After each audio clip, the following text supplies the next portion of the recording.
continuer et terminer avec le grand B en touchant un autre élément qui montre qu'il est une personne, c'est qu'il parle de façon personnelle, alléluia, avec les hommes.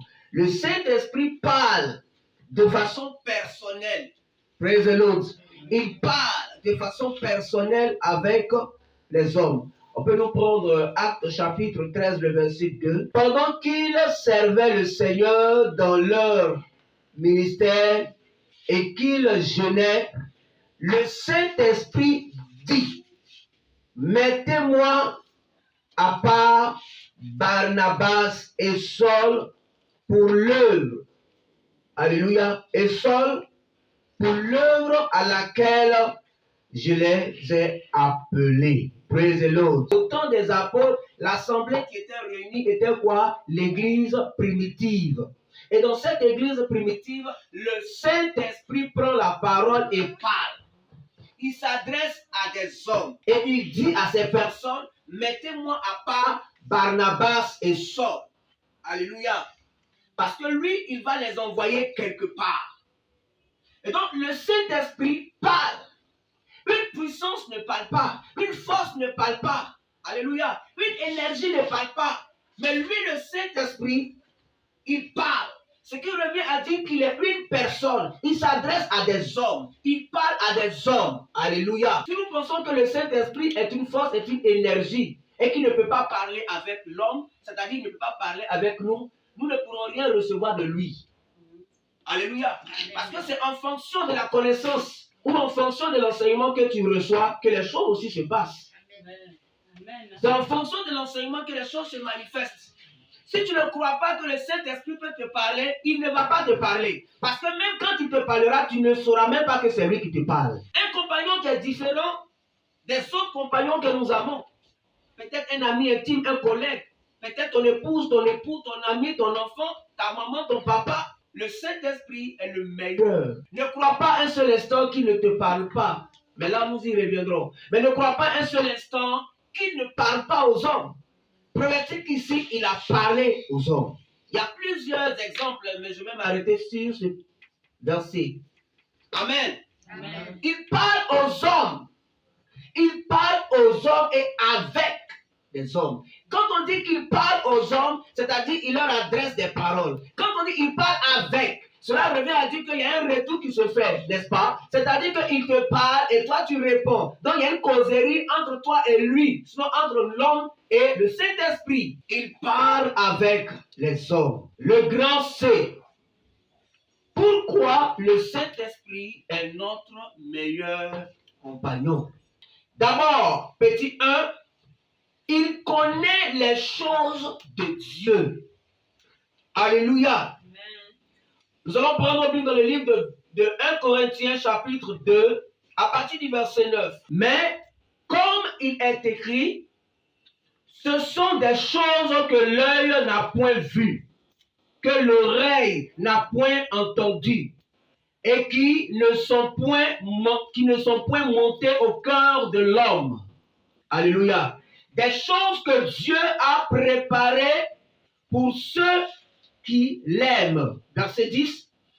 Dieu nous les a révélées par l'Esprit, c'est-à-dire le Saint-Esprit, car l'Esprit sonde tout, même les profondeurs de Dieu. Pourquoi le Saint-Esprit est notre meilleur compagnon? Parce qu'il connaît les choses de Dieu.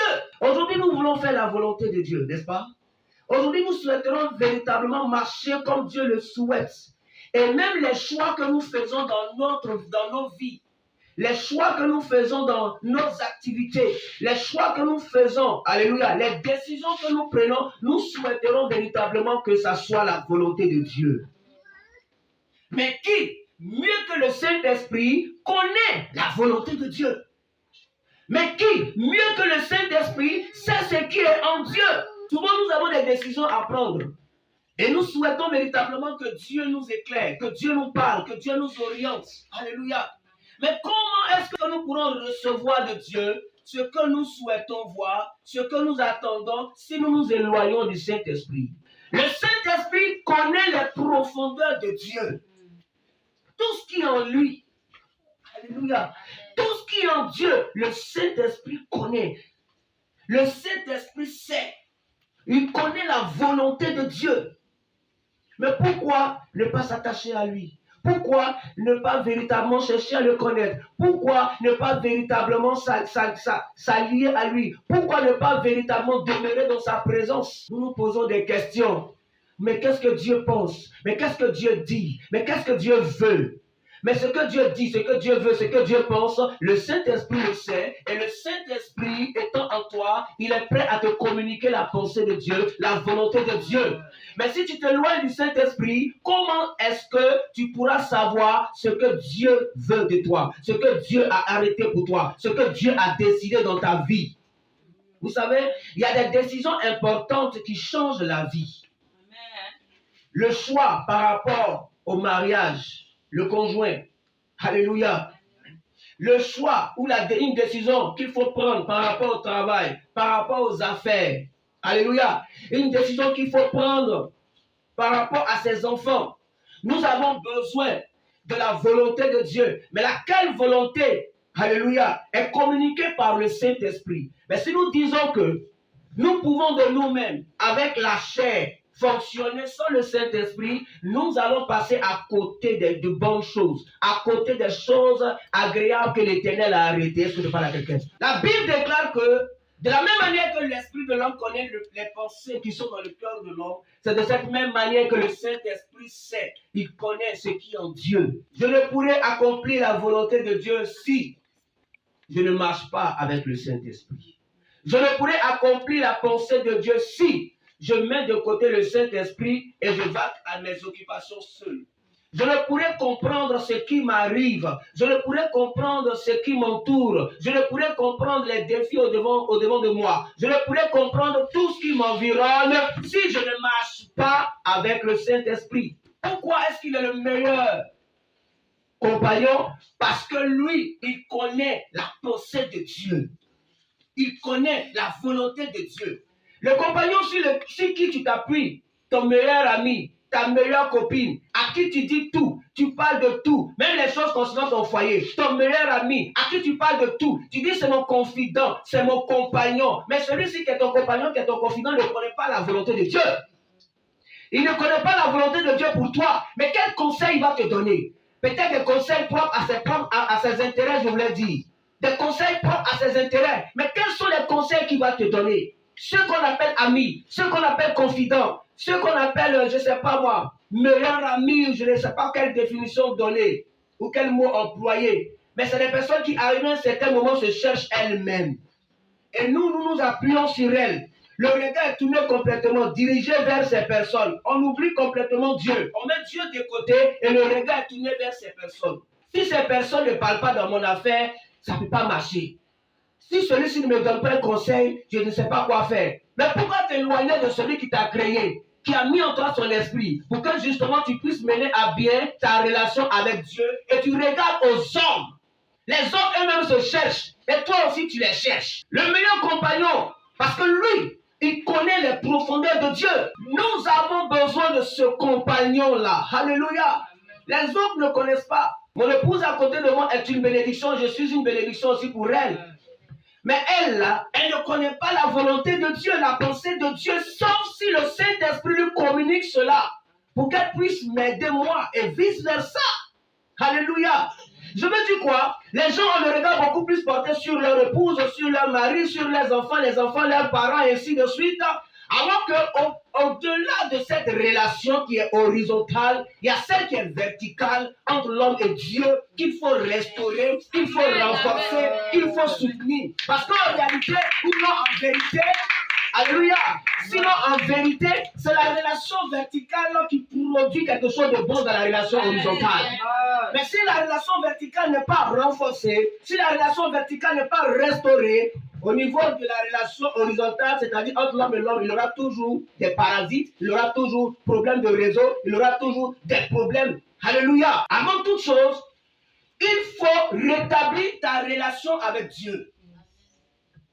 Avant toute chose, alléluia, avant toute chose, il faut rétablir ta relation avec Dieu.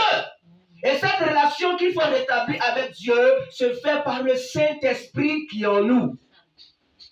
Est-ce que je parle à quelqu'un? Je ne dis pas que les conseillers ne sont pas utiles. Non. On a besoin aussi des conseillers, des personnes pour nous donner des conseils. Alléluia. Mais le meilleur conseiller, c'est le Saint-Esprit. Quand les gens finissent de te donner des conseils, quand les gens finissent de te parler, il faut parler au Saint-Esprit. Saint-Esprit, voici ce qui est dit. Saint-Esprit, voici ce que les gens disent. Toi, tu dis quoi? Toi qui connais tout ce qui est en Dieu. Toi qui connais la pensée de Dieu. Toi qui connais la... Aïe, aïe, aïe. Le jour que j'ai rencontré mon épouse qui autrefois était ma fiancée, il y a des gens qui se sont levés pour dire, ah, toi tu as tourné jusqu'à c'est ici là tu es arrivé. Tu ne peux pas attendre un peu. Tu ne peux pas attendre, tu as tourné. C'est des personnes, hein, tu as tourné, c'est ici là tu es arrivé. J'ai dit oui, c'est mon terminus. Je l'aime, c'est mon terminus. Aujourd'hui, nous sommes mariés par la grâce de Dieu. Mais la plupart de ceux qui parlaient ainsi, ils ne le sont pas. Et jusqu'à présent, je prie l'Éternel pour que Dieu leur accorde cela. Alléluia. Si j'écoutais les gens qui étaient autour de moi, je n'allais pas me retrouver ici aujourd'hui. Je n'allais pas être avec cette belle femme. Alléluia. Et qui m'apporte beaucoup de choses. Que ça soit spirituellement, que ça soit physiquement, ainsi de suite. Alléluia. Est-ce que je parle à quelqu'un? Dieu, ce qui est en Dieu pour toi, le Saint-Esprit puise cela pour te communiquer. Parce que lui, il sait ce que Dieu pense de toi et ce que Dieu veut pour toi. Voilà pourquoi il est le meilleur compagnon. C'est un compagnon qui cause avec Dieu. C'est un compagnon qui connaît la pensée de Dieu. C'est un compagnon qui sait tout ce qui est en Dieu. C'est un compagnon qui sait tout ce qui te concerne par rapport à la destinée prophétique que Dieu a arrêtée dans ta vie. Le Saint-Esprit sait toutes ces choses. Mais si nous marchons en dehors de lui, nous échouons. Lorsque nous voulons faire les choses selon nous, là, nous échouons. Mais lorsqu'on laisse l'Esprit de Dieu, alléluia, nous constatons que les choses sont faciles ou alors, ça dit que de bonnes choses nous arrivent. C'est comme si, alléluia, il te demande qu'est-ce qui se passe. Pourquoi ne pas m'appuyer sur celui qui sonde même les profondeurs de Dieu? C'est-à-dire que le Saint-Esprit en nous, alléluia, nous avons connaissance des profondeurs de Dieu. Parce que lui, il nous communique les profondeurs de Dieu. Nous avons beaucoup de questions que nous nous posons, mais des questions sans réponse. Mais qui peut nous donner ces réponses? Aucun homme ne... Il y a des questions qu'aucun homme ne peut, alléluia, répondre. Le premier élément, c'est-à-dire le petit 1 du grand C, le Saint-Esprit est notre meilleur compagnon parce qu'il sonde les profondeurs de Dieu. Et parce qu'il sait, alléluia, tout ce que Dieu a en lui nous concernant. Celui qui te donne des conseils, peut-être te donnera des conseils en fonction de son expérience. Mais son expérience est attachée à sa destinée. Mais toi, ayant une autre destinée, la meilleure personne qui pourra t'aider, c'est le Saint-Esprit. Néanmoins, il ne faudrait pas réger du revers de la main tous les conseils qui sont donnés. Mais il faut les analyser avec le Saint-Esprit. Même si quelqu'un a fait 50 ans dans l'église, 60 ans dans l'église, et que cette personne peut-être n'a pas encore saisi ce qu'elle recherche depuis longtemps. Alléluia. Si elle te dit, écoute, moi ça fait 50 ans que je suis dans l'église, hein, j'ai plus d'expérience que toi. Ça, j'ai cherché pendant longtemps. Mais je n'ai pas eu, Dieu ne m'a pas encore exaucé. Ce n'est pas toi qui viens d'arriver là que Dieu va exaucer. Et toi aussi, tu regardes la cinquantaine d'années que la personne a eu à faire à l'église. Et puis tu te dis, ah, moi-même qui ai un an, mais comment ça va se passer? Si lui-même, ça fait 50 ans, il est dans l'église, il prie, il n'a pas encore eu, c'est moi qui vais avoir. Mais qui a dit que vous êtes même chose? Saül a dit, oh, David, porte mon armure, tiens mon épée, tiens mon casque, tiens ceci. Mais David se croulait sous l'armure de Saül. Il ne pouvait même pas bouger. Il dit non, laisse tout ça. Je vais affronter Goliath avec les armes que Dieu a l'habitude d'utiliser avec moi. Il s'en va avec sa simple fronde par rapport à un géant qui a une lance, javelot, épée et puis bouclier. Pourquoi est-ce que David n'a pas pu tenir sous l'armure de Saül? Parce que ça ne lui a pas été destiné. Ce n'est pas sa vie. ne faut pas prendre la vie de quelqu'un, mettre ça sur toi et croire réussir. C'est pas évident. La rue que David a pris, c'est l'expérience de Saül. C'est son expérience. Amen. C'est son expérience. Ton expérience est ton expérience. Il faudrait aussi que moi, je fasse une expérience personnelle avec le Saint-Esprit. Amen. Je veux dire à quelqu'un, il y a le plus court chemin, mais toi, tu vas louer. Parce qu'aucun homme ne peut t'apporter la solution. Mais seul le Saint-Esprit, alléluia, peut apporter la solution aux besoins, l'explication à ce que tu traverses, la réponse à cette question qui depuis fort longtemps ne trouve pas de réponse. Alléluia. Deuxième élément, pourquoi est-ce que le Saint-Esprit est notre meilleur compagnon? Notre meilleur compagnon. Il est notre meilleur compagnon parce qu'il nous conduit dans la vérité. Jean chapitre 16, verset 13 et verset 15. La vérité, c'est ce qui est vrai. Alléluia. La vérité est le contraire du mensonge. Praise the Lord. Et donc, l'Esprit de Dieu, comme nous dit la Bible ici dans le livre de Jean, chapitre 16, du verset 13 au verset 15, l'Esprit de Dieu nous conduira dans la vérité. Il nous conduira dans la vérité nous concernant. La vérité nous concernant, c'est-à-dire ce que nous représentons pour Dieu. Aujourd'hui, il y a des gens qui ne savent même pas qui ils sont. Le diable les malmène. Le diable les malmène. Le diable les amène à croire que Dieu ne les aime pas. Le diable les amène à croire que Dieu les a abandonnés. Dieu les a rejetés. Alors que c'est un mensonge. Aujourd'hui, il y a des gens, quand tu leur dis que tu es enfant de Dieu, ils disent, moi, enfant de Dieu, est-ce que moi, je suis enfant de Dieu? Je suis enfant de Dieu, puis je traverse ce genre de situation. Mais qui a dit qu'un enfant de Dieu ne passe pas dans les épreuves? Le Saint-Esprit nous conduira dans la vérité. La vérité en ce qui concerne notre identité. Alléluia. La vérité en ce qui concerne notre relation avec Dieu. La vérité en ce qui concerne ce que Dieu pense de nous. Quand la Bible déclare que tout est accompli. Tout est accompli. Jésus-Christ a dit à la croix, tout est accompli. Mais aujourd'hui, il y a des chrétiens qui ne croient même pas à ce passage. Ils ne croient même pas au fait, que tout soit accompli. Est-ce que toi tu crois? Tu crois que tout est accompli? Amen. Ah, est-ce que tu crois que tout est accompli? Yes. Amen. Quelqu'un a dit, mais si tout est accompli, pourquoi est-ce que les sorciers se lèvent contre moi et me combattent comme ça? Pourquoi est-ce que ceci, cela arrive contre moi? Alléluia. Il y a des personnes qui, véritablement, ne sont pas éclairées. Ou alors, on refuse des enseignements, mais ces personnes se disent que ces enseignements-là ne les concernent pas. Ces enseignements ne sont pas vrais. Pourquoi? Parce que ces personnes vivent, selon elles, le contraire de ce qu'elles souhaiteraient voir, dont parle la Bible. Alors qu'il y a les épreuves. Il y a des épreuves. Il y a des épreuves. Alléluia. Amen. Il y a des épreuves. Des épreuves pour tester notre amour pour Dieu. Des épreuves pour tester notre foi. Alléluia. Des épreuves pour tester notre foi. Des épreuves pour voir véritablement si nous aimons Dieu. Des épreuves pour voir véritablement si nous avons la foi. Est-ce qu'à cause des épreuves, je vais dire que Dieu ne m'aime pas? Est-ce qu'à cause des situations difficiles, je vais dire que Dieu ne m'aime pas? Est-ce qu'à cause du fait que je n'ai pas encore touché ce que j'attends de Dieu, je vais dire qu'il m'a abandonné? Non!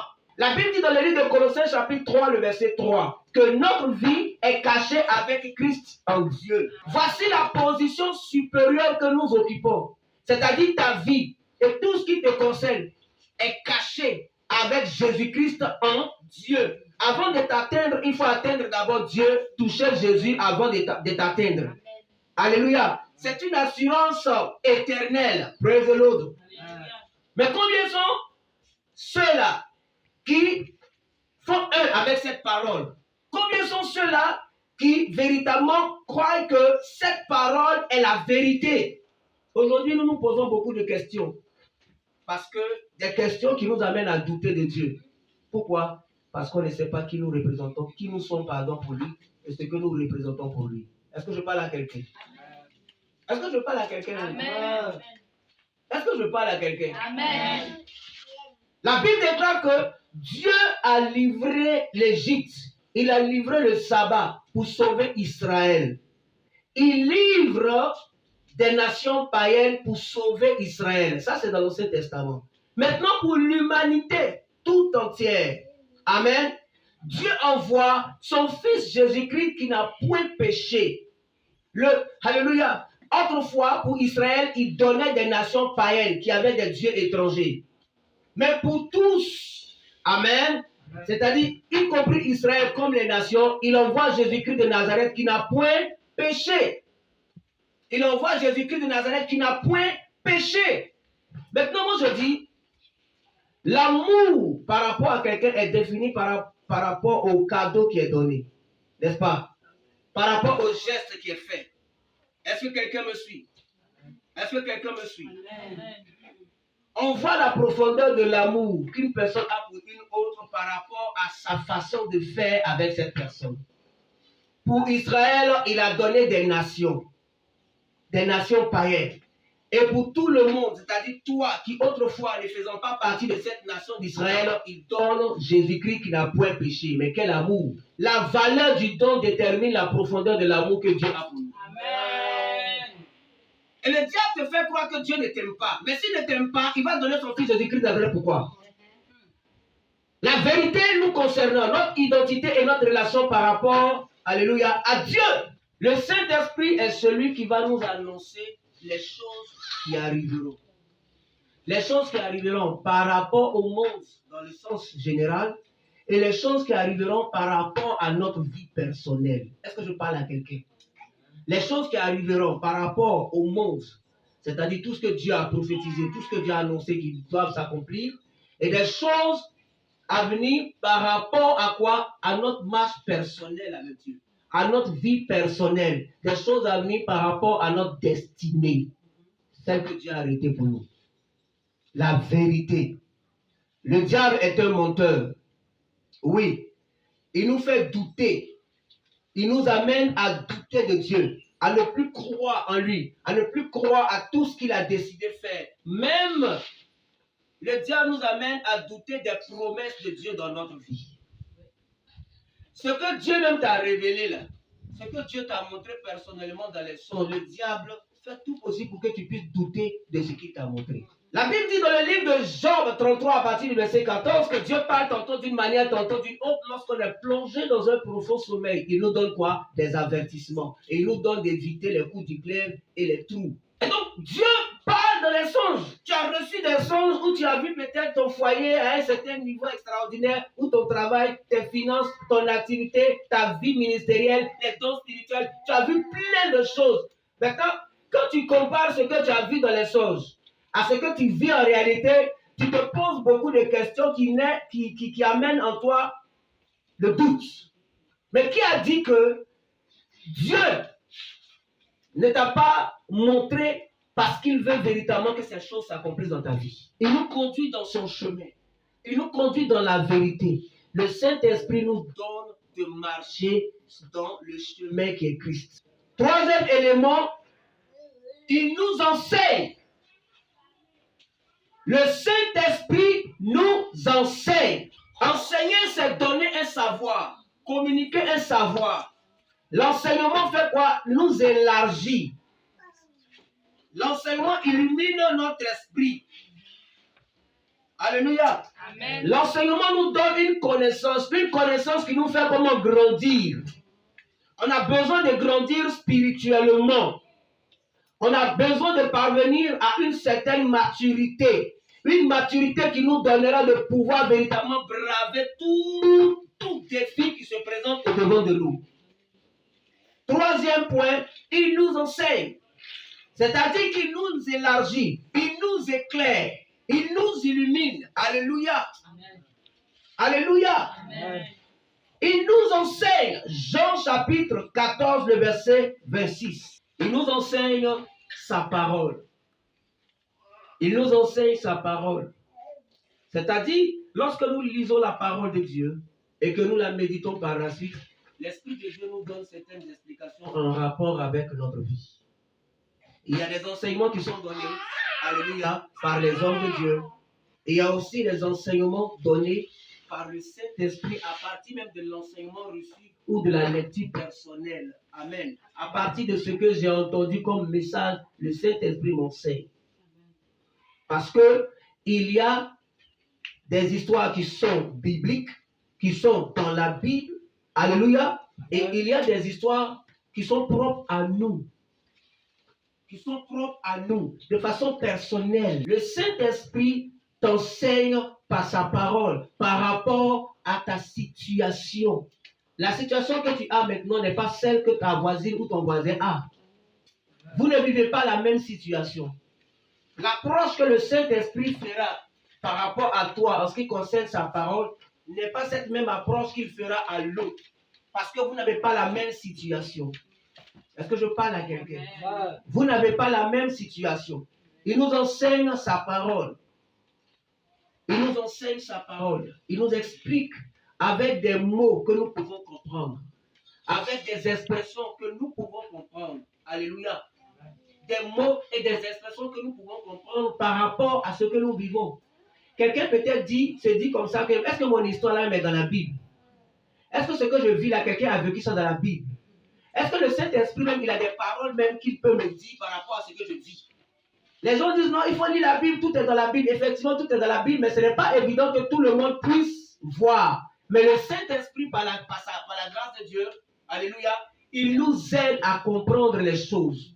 Peut-être que tu ne sais pas lire, peut-être que tu ne sais pas écrire, mais ce que tu entends par les exhortations, ce que tu entends par les prédications, ce que tu entends par les enseignements, le Saint-Esprit prend des éléments dedans afin de t'enseigner par rapport à la vie et à la situation que tu traverses. Le Saint-Esprit nous enseigne la sagesse divine.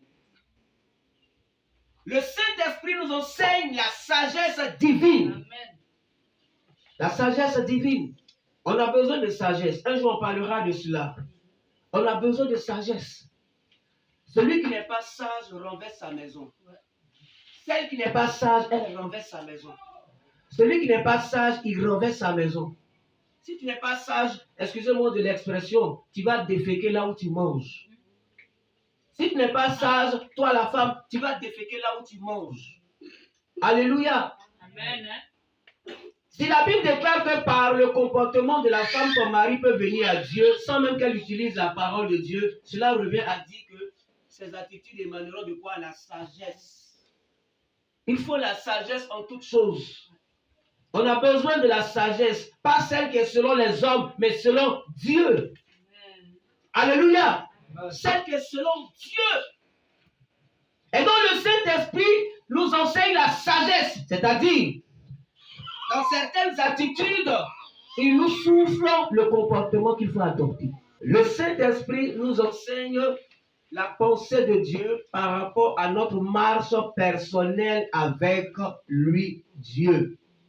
Parce que souvent nous mélangeons les pinceaux. Il nous rappelle aussi la parole de Dieu. Amen. Le Saint-Esprit nous rappelle la parole de Dieu. Vous savez, souvent, nous sommes entourés de beaucoup de problèmes. Alléluia. Amen. Nous sommes entourés de beaucoup de problèmes.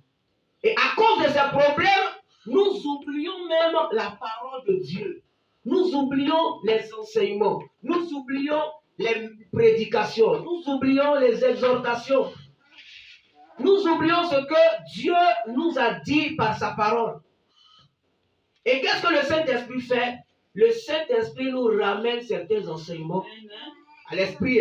Le Saint-Esprit nous ramène certains messages, certains versets bibliques pour dire il est écrit dans tel endroit. Tu te rappelles de ce que le pasteur a dit, tu te rappelles de tel enseignement, tu te rappelles de ce que la sœur en Christ a dit, tu te rappelles de telle prédication que tu as entendue à la télévision, tu te rappelles de tel message que tu as entendu à la radio, tu te rappelles de telle exhortation. Il nous rappelle des versets bibliques, il nous rappelle la parole de Dieu, il nous rappelle ce que Dieu nous a enseigné. Il nous rappelle cela.